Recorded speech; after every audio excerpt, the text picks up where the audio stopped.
আবার 30 ইঞ্জিনের প্রজেক্ট চলতেছে, সেটা ওই 2 নাম্বারি ইঞ্জিনগুলার মতোই যাতে আনে, টেন্ডারটাকে সেইভাবে আমি লিখেছি, টেন্ডারটাকে সেইভাবে সাজানো অলরেডি সারা। বর্তমান 2 মন্ত্রী মহোদয়কে কি বুঝিয়েছে আমি জানি না, ওনারা শুনেছি বাধা দিয়েছে, মানে যাতে আমাদের কথা হচ্ছে ওপেন টেন্ডার করেন। 80 কোটি একটা ইঞ্জিন ধরা হয়েছে, আর আগের ইঞ্জিনগুলো, নষ্ট ইঞ্জিনগুলো ছিল 32 কোটি টাকা।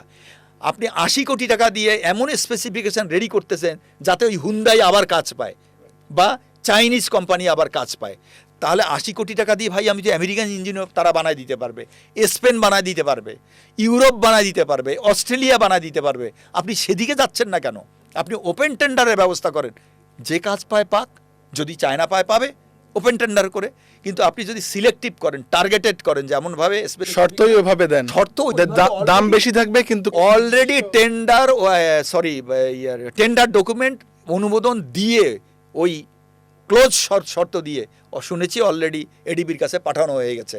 কিন্তু মন্ত্রী মহোদয় অবজেকশন দিয়েছে, লাস্ট অফ অল অবজেকশন দিয়ে কী হয়েছে আমি আর জানি না, এত খোঁজ নেওয়া তো সম্ভব নয়। তো তাহলে উন্নতিগুলো কিভাবে হবে?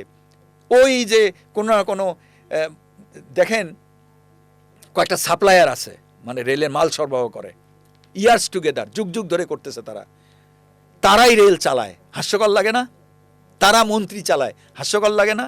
তারা সচিব চালায়, হাস্যকর লাগে না? একই ব্যক্তি, নামগুলো এটা সবাই জানে, আমিও জানি। তারাই টেন্ডারগুলো এখন কোন মাল আনবে, কার সাথে চুক্তি করবে, টেন্ডার কিভাবে সাজানো হবে, তারাই সব করে।